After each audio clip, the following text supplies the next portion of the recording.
الحمد لله رب العالمين وأصلي وأسلم على أشرف الخلق والأنبياء والمرسلين نبينا وحبيبنا محمد صلى الله عليه وعلى آله وصحبه أجمعين أما بعد أحبتي في الله እንግዲህ መቶ ሐዲሶች የተሰኘውን ትንሽዬ መጽሐፍት አሁንም ማብራራችን ቀጥለናል ኢንሻአላህ ዛሬ ደግሞ 16ኛውን ሐዲስ ለማየት እንሞክራለን ይህ 16ኛው ሐዲስ ስለ ትልቅ የሆነ ቁም ነገር የሚያስተላልፈው መልእክት አለው ይህም ሲዋክ ወይም ደግሞ መፋቂያን አስመልክቶ ነው መፋቂያን አስመልክቶ ረሱል አለይሂ ሰላቱ ወሰላም በተለያዩ አጋጣሚዎች ሰዎች እንዲጠቀሙ አነሳስተዋል መክረዋል እንዲሁም ረሱል አለይሂ ሰላቱ ወሰላም ኡማቸው ላይ ግድ ይሆናል ብለው ባይሰጉ ኖሮ በእያንዳንዱ ሶላት ሲዋክን ተጠቀሙ ብዬ አዝነበር ብለው መናገራቸው የሚታወቅ ነው ይህንኑ መልእክት የሚያስተላልፍ ሐዲስ ነው ዛሬ ፊት ለፊታችን ያለው عن أبي هريرة رضي الله عنه أن رسول الله صلى الله عليه وسلم قال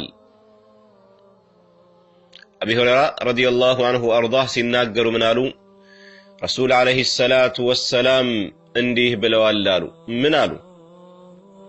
لولا أن أشق على أمتي لأمرتهم بالسواك عند كل صلاة لولا أن أشق على أمتي بهزبوتش لاي جانا أفتر اللهن ويدقمو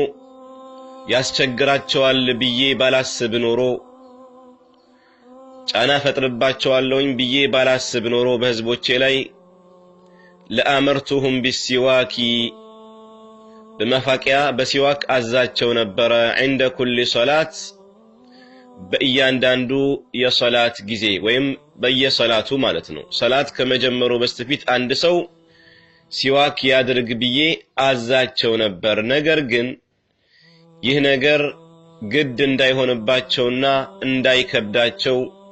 ሰጋሁኝ ፈራሁኝ እንጂ አሉ ረሱል አለይሂ ሰላቱ ወሰለም ሲዋክ እጅጉን ተወዳጅ የሆነ ነብያዊ ሱና ነው ወይም መፋቂያ ረሱል አለይሂ ሰላቱ ወሰለም በተለያዩ አጋጣሚዎች ሰዎች ሲዋክ ማድረግ እንዳለባቸው አስተምረዋል ሲዋክ ማድረግ ምን ጥቅም አለው ሲዋክ ለምን አስፈለገ የሚል ጥያቄ ቢነሳ ዑለማዎቻችን እጅጉን በርካታ የሆኑ ጥቅሞችን አስቀምጠዋል نعم ابن القيم الجوزي رحمة الله عليه ስለ ሲዋክ አስመልክቶ የተናገሩት እጅጉን ብርቅዬ የሆነ ንግግር አላቸው ከዛ በስተፊት ግን ሲዋክ መጠቀም ሁክሙ ምንድነው በእስላም ሲዋክ መጠቀም ሁክሙ ፍርዱ ምንድነው ዑለማዎቻችን እንደሚሉት ሲዋክ መጠቀም ሙስተሐብ ነው የተወደደ ነው ነገር ግን ይህ መወደዱ ደግሞ የጠነከረ የሚሆንባቸው ደግሞ አጋጣሚዎች ቦታዎች አሉ መጀመሪያ ሁክሙ ምንድነው አለን ሙስተሐብ ነው አለን ተወዳጅ ነው የሚወደድ ስራ ነው ነገር ግን አንዳንድ አጋጣሚዎች ላይ ግን የበለጠ የሚወደድበት ሁኔታ አለ ለምሳሌ አንድ ሰው ቁርአንን መቅራት በሚጀምርበት ጊዜ ሲዋክን ቀድሞ መጠቀሙ የበለጠ ይወደዳል ለምን ከተባለ ሰዎች ቁርአን በሚያነቡበት ጊዜ መላእክቶች ወደሱ ተጠግተው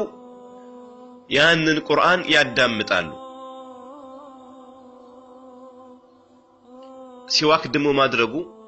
ከአፉ ያለውን መጥፎ ጠረን ያስወግዳል መላእክቶች በዛ መጥፎ ጠረን ምክንያት አዛ አይሆንም ስለዚህ ያን ማድረጉ መላእክቶች ከሱ ጋር ተሰብስበው እንዲያዳምጡ ይጋብዛቸዋልና ነው نعم رسول عليه الصلاة والسلام በአንድ ሐዲታቸው እንደዚህ ብለዋል አንድ ሰው ሶላትን ለመስገድ በሚቆምበት ጊዜ ሲዋክን ያደረገ ይሆን እንደሆነ መላእክቱ ከኋላው ይቆማል አሉ የሚቀራውን የሚያነበውንም ያዳምጣል ከሱ ጠጋ ብሎ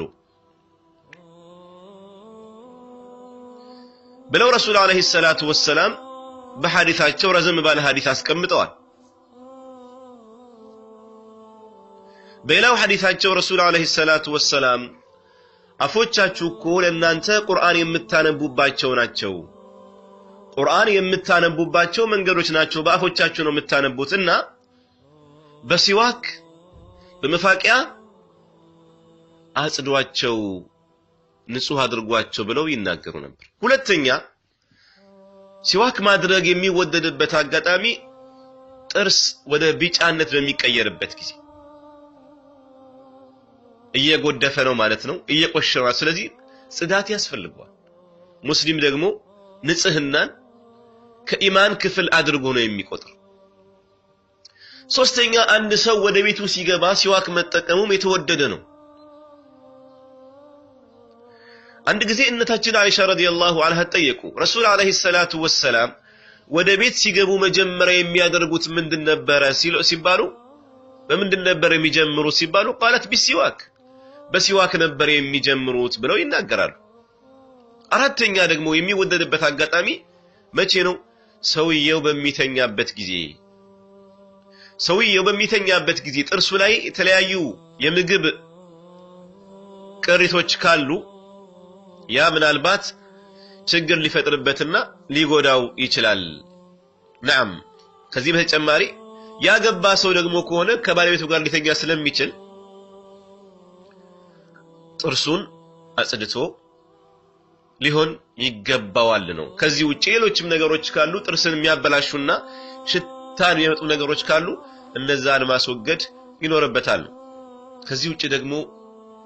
ከእንቅልፍ ሲነሳም እንደዚሁ ማድረግ አስፈላጊ ነው ከምግብ በኋላ እንዲሁም ደግሞ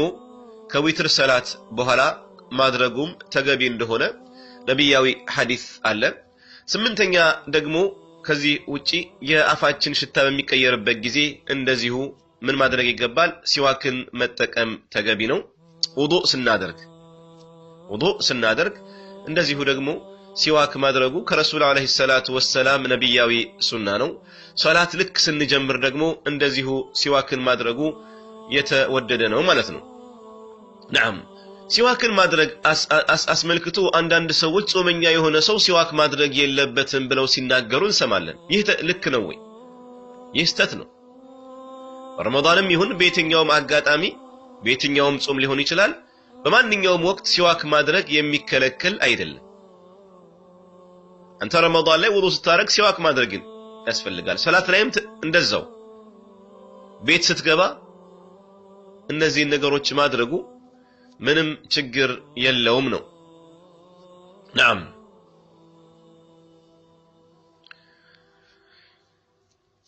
ከዚህ ውጪ የሲዋክ ጥቅሞች ምንድናቸው የሚለውን ቀደም ሲል ለመጥቀስ ጀመረን ተኖ ነበር ኢብኑ القيم الجوزي رحمه الله عليه ሲናገሩ ሲዋክ በጣም ብዙ ጥቅሞች እንዳሉት አስቀምጠዋል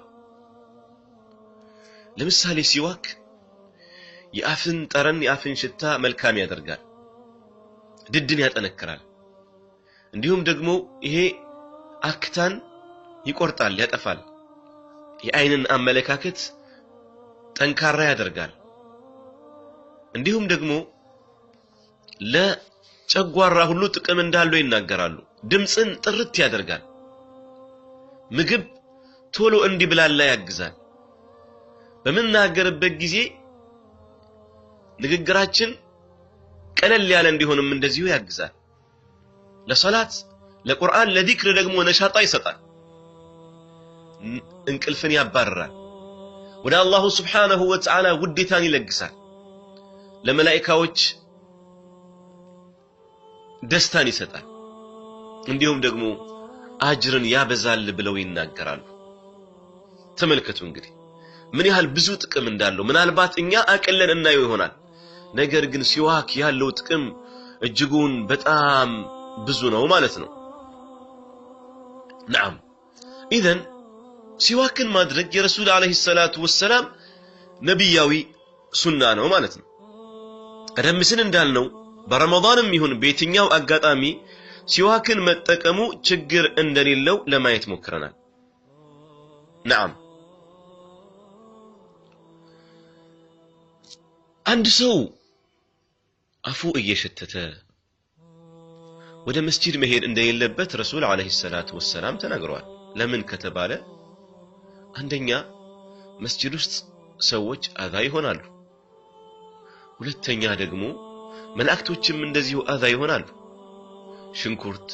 ነጭ ሽንኩርት መሰል ነገሮችን በልቶ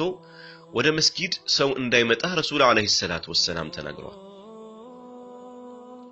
እንደዛው ደግሞ ከነዚህ ውጪ ያሉ ሌሎች አዛ ሊያደርጉ የሚችሉ ነገሮችን ተመግቦ ሲጋራ ሊሆን ይችላል ሌሎች ነገሮችን አንድ ሰው አፉ ውስጥ አስገብቶ ሲያበቃ አፉ እየሸተተ መስጂድ መምጣቱ ተገቢ አይደለም ይሄ ማለት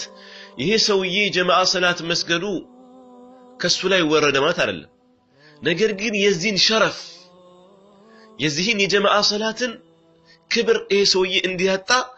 ተደርጓል ማለት ነው ግልጽ ነው አይደል نعم اذا احبتي في الله ሲዋክ ያለው ጥቅም በጣም ግዙፍ ነው ሙስሊም የሆነ ሰው ደግሞ ንጽህናን በጣም ያፈቅራል ይወዳል ሴትም ይሁን ወንድ ማንኛውም ሙስሊም ንጽህናን ሁሌም እንደተጠበቀ ነው ዲናችን ራሱ ንጽህናን መጠበቅ እንዳለብን ነው የሚያስተምረና አላሁ ስብሓነሁ ወተዓላ በቁርአኑ ምንድነው ያለው ያ በኒ አደም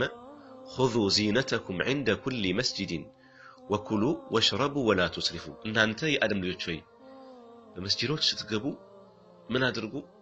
ቁንጅናችሁን አሸብርቃችሁ ግቡ ነው አላህ የሚለው نعم ይህንን የቁርአን አንቀጽ ታላቁ ዓሊም ابن كثير ሲናገሩ ምንድነው ያሉት ሲያብራሩ ይሄ ቁርአን አንቀጽ ሰዎች መጋጌጥ እንዳለባቸው ሰላት ላይ ጥሩ ነገር መልበስ ጥሩ ገጽታ ሊኖራቸው ንጽህና ሊኖራቸው እንደሚገባ ያመለክታል በተለይ የጁምዓ ቀንና የኢድለት ከነዚህ ከመቆናኛጃ መንገዶች አንዱ ይላሉ አንዱ ምንድነው ሽቶን መጠቀም እንዲሁም ደግሞ ወሲዋኩ እንዲሁም ሲዋክ መጠቀም አንዱ ነው ብለው ይናገራሉ ተመልከቱ እንግዲህ ሌላው ቀርቶ አንዳንድ ዑለማዎች ምን ሚል ሐሳብተው ነበር መስጂድ ውስጥ ሲዋክ መጠቀም አይቻልም የሚል አቋም ያላቸው ነበሩ